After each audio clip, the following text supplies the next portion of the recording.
Bismillahirrahmanirrahim. Assalamualaikum warahmatullahi wabarakatuh. Selamat pagi menjelang siang. Bertemu lagi di channel Dunia Pendidikan. Nah, pada pertemuan kali ini saya akan mencoba untuk menjelaskan tentang upaya menjaga kesehatan peredaran darah. Nah, ini merupakan materi kelas 5 semester 1, merupakan materi tema 4 dan subtema 3. Nah, ada beberapa upaya dalam menjaga kesehatan peredaran darah manusia. Untuk yang pertama yang harus kita perhatikan agar peredaran darah kita ini tetap dalam keadaan sehat, yang pertama yaitu kita harus istirahat yang cukup. Nah, dalam istirahat yang cukup ini tentunya pasti dengan didukungnya dengan kita melakukan tidur yang cukup. Nah, untuk orang dewasa pada biasanya itu selama dalam waktu satu hari ini kita membutuhkan waktu tidur itu selama 8 jam. Tetapi juga ada sebagian orang juga yang cukup melakukan tidur itu hanya selama 6 sampai 7 jam lamanya.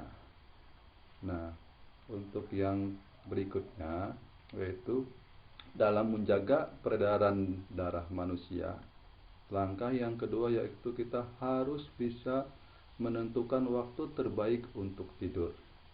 Nah, menurut tips saya seperti ini, waktu yang terbaik untuk tidur adalah pada waktu pukul 22 atau waktu pukul 10 malam. Nah, pada waktu menjelang tidur, kita harus diupayakan yang pertama berhenti atau melihat-melihat, mengecek gadget sebelum tidur. Nah, terus yang berikutnya yaitu kita berolahraga walaupun dalam waktu 10 menit kita harus upayakan berolahraga terlebih dahulu.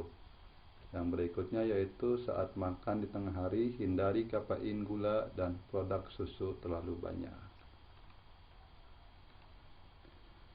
Nah, di sini ada tabel kebutuhan tidur dalam keadaan normal. Nah, di sini untuk ada yang paling kiri yaitu tentang usia. Tentang usia 0 sampai 1 bulan itu tingkat perkembangannya bayi baru lahir. Nah, untuk bayi baru lahir itu jumlah kebutuhan waktu tidurnya itu sebanyak 14 sampai 18 jam per hari. Maka tidak aneh kalau ada bayi itu setiap harinya itu pekerjaannya tidur.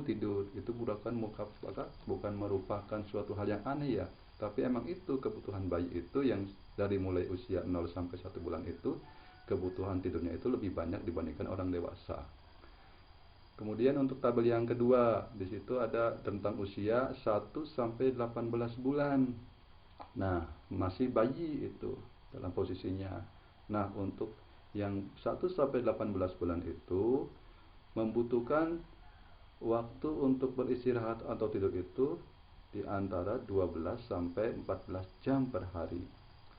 Yang ketiga, untuk usia 18 bulan sampai 3 tahun itu sudah termasuk masa anak-anak. Jumlah kebutuhan tidurnya yaitu sekitar 11 sampai 12 jam per hari.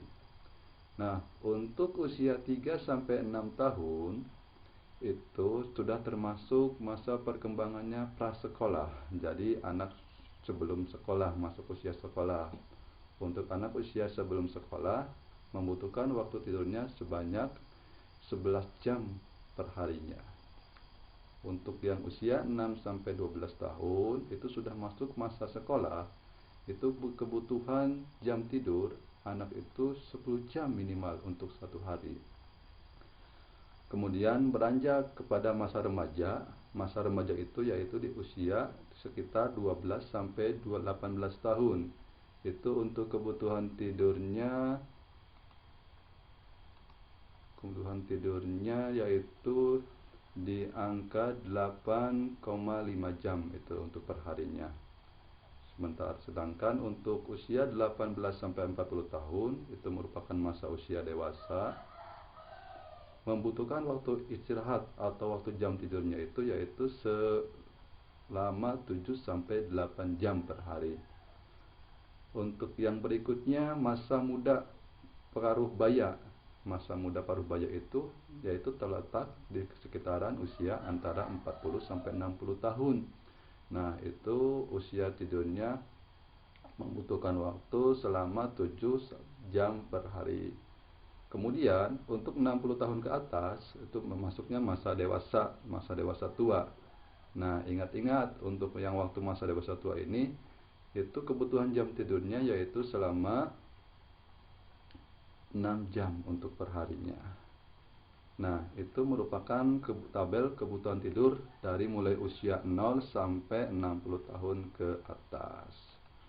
Nah, untuk tip yang berikutnya tadi, agar peredaran darah kita ini tetap terjaga secara teratur, yaitu tip yang berikutnya yaitu yang kedua, olahraga yang teratur. Nah, di situ kita bisa lihat dengan cara latihan sirkuit. Nah, latihan sirkuit merupakan olahraga berinterval yang menggabungkan kekuatan, kecepatan, dan fleksibilitas seperti push up, plank, sit up, jumping jack, lompat tali, dan sebagainya. Latihan sirkuit ini dipercaya mampu meningkatkan kekuatan dan menurunkan tekanan darah. Kemudian olahraga yang teratur jenis yang kedua yaitu selain dari latihan sirkuit, kita bisa melakukan olahraga berenang. Nah, berenang sama seperti latihan aerobik, dapat menguatkan dan memperbesar jantung sehingga membuatnya lebih efisien dalam memompa. Dengan begitu, aliran darah ke seluruh tubuh menjadi lancar. Nah, tapi kita harus perhatikan pula dalam kegiatan olahraga berenang itu. Berenang 30 menit sehari itu dapat mengurangi penyakit jantung koroner dan dapat mengurangi tekanan darah. Ya. Jadi kita jangan mentang-mentang berenang itu merupakan olahraga yang dapat memperlancar peredaran darah, berenangnya yang lama-lama. Tidak, kita harus perhatikan waktu dengan berenang itu. Kemudian olahraga teratur yang ketiga yaitu angkat beban. Melakukan olahraga ini sekitar 30 sampai 40 menit per minggunya. Hal ini dapat mengurangi resiko terserang penyakit jantung, stroke, diabetes, dan hiperkolesterolemia. Nah, itu tadi tentang olahraga yang teratur. Terus masih dalam olahraga yang teratur yang keempat yaitu lari. Nah, ini merupakan olahraga yang cukup mudah ya, mungkin dilakukan oleh kita semuanya. Nah, rajin melakukan olahraga lari ini secara signifikan akan memberikan dampak baik ke kesehatan, seperti meningkatnya kolesterol baik, mengurangi risiko arteriosklerosis, mengurangi produksi hormon stres. Nah, itu untuk olahraga yang teratur yang keempat. Kemudian olahraga yang berikutnya yang dapat meningkatkan peredaran darah yaitu yang kelima yaitu yoga. Nah, yoga ini pasti tentunya merupakan kegiatan olahraga yang mungkin sangat jarang diminati oleh khususnya untuk kaum-kaum muda ya. Tapi harus kita ingat bahwa yoga itu membangun kesehatan kardiovaskular, itu meningkatkan kapasitas paru-paru dan meningkatkan fungsi pernapasan. Nih, ada lagi untuk olahraga yang berikutnya yaitu olahraga bersepeda. Nah, bersepeda ini merupakan suatu kegiatan yang paling menyenangkan. Di samping itu juga dapat meningkatkan peredaran darah, memperlancar peredaran darah pada tubuh kita. Nah, ini ada berdasarkan penelitian British Medical bahwasannya bersepeda secara rutin dapat mengurangi risiko penyakit jantung koroner. Nah, itu yang harus kita ingat ya. Kita lanjutkan. Nah, selain tadi kita melakukan olahraga yang teratur dalam menjaga peredaran darah pada tubuh kita agar tetap sehat, Tips yang berikutnya yaitu mengkonsumsi makanan sehat. Nah, perlu kita ingat bahwasannya bahwa makanan sehat itu tidak harus mahal. Ya, belum tentu makanan mahal itu sehat. Nah, yang harus kita ingat dalam memilih makanan yang sehat, yang pertama itu tergantung dalam sayuran hijau. Nah, sayuran hijau ini ya tentu saja daunnya berwarna hijau seperti bayam, kangkung, sawi, kaya akan vitamin, mineral, dan antioksidan. Nah, itu makanan sehat terdapat dalam sayuran hijau. Kemudian yang kedua, makanan sehat itu terdapat dalam biji-bijian utuh. Nah, dibandingkan dengan biji-bijian olahan, bijian-bijian utuh ini seperti gandum utuh, beras merah, gandum hitam, dan quinoa itu memiliki serat yang lebih tinggi dibandingkan biji-bijian yang sudah terkombinasi dengan zat-zat yang lain. Terus, makanan sehat pula terdapat pada buah beri. Buah beri kaya antioksidan seperti autorichamin yang dapat melindungi jantung terhadap stres. Nah, itu ya, kita harus bisa memilih atau mengkonsumsi makanan yang sehat itu, yang tadi yang terdapat dari sayuran hijau, biji-bijian utuh, dan buah beri. Kemudian konsumsi makanan sehat yang berikutnya, kita bisa menemukan makanan sehat itu dari alpukat. Nah, pasti kan sudah tahu ya. Semuanya ini pasti kita sudah mengenal yang namanya alpukat. Apalagi pada saat-saat musim nanti, apa namanya tuh, pada saat bulan suci Ramadan, pasti banyak jus-jus ya, terutama jus alpukat. Itu biasa kita beli konsumsi pada saat menjelang buka puasa. Kemudian makanan sehat yang kelima yang terdapat di ikan berlemak. Yang keenamnya terdapat di kacang kenari. Yang ketujuhnya yaitu terdapat di tomat. Nah, kemudian tip yang kelima supaya peredaran darah kita itu lancar dalam tubuh kita, yaitu hindari makanan yang berlemak tinggi. Nah, awas, apalagi kan kita sudah masuki usia-usia yang rentan nih, usia udah lewat usia muda, berarti sudah masuki usia tua. Kita harus bisa menghindari makanan-makanan yang berlemak itu.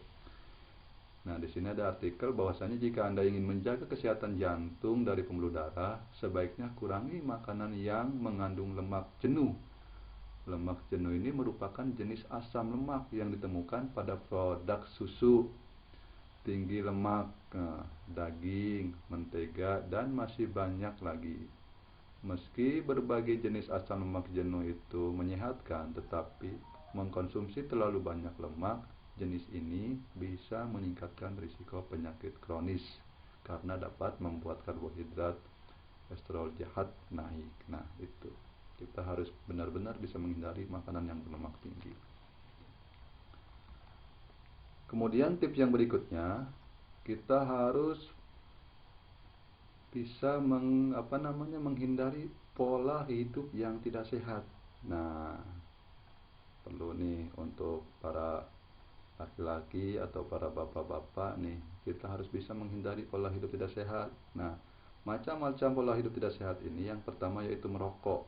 Nah, merokok juga akan merusak lapisan pembuluh darah dan menyebabkan peningkatan deposit lemak di arteri. Nah, awas tuh, peringatan bagi yang suka merokok ya, itu merupakan pola hidup yang tidak sehat, awas. Terus yang berikutnya, selama ini kelebihan konsumsi minuman beralkohol. Nah, kita harus bisa, bahkan ya jangan sampai kita mengkonsumsi minuman yang beralkohol, karena itu dapat menyumbat peredaran darah yang ada dalam pada tubuh kita. Kemudian tip yang berikutnya yaitu stres. Nah, itu pola hidup tidak sehat nih. Saat stres, itu tekanan darah itu meningkat. Nah, makanya kita harus sebisa mungkin menghindari yang namanya stres. Nah, pastilah banyak faktor-faktor yang dapat menyebabkan stres, mulai dari pekerjaan yang belum selesai, terus tuntutan gaya hidup. Ya, itu pasti dapat meningkatkan memacu stres yang ada dalam diri kita.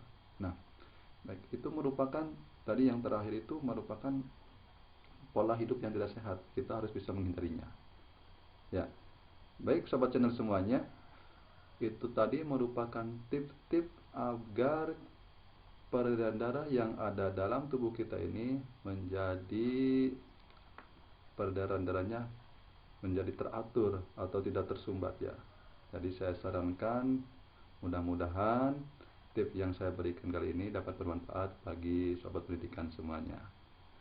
Terima kasih atas perhatiannya. Saya ucapkan Assalamualaikum warahmatullahi wabarakatuh.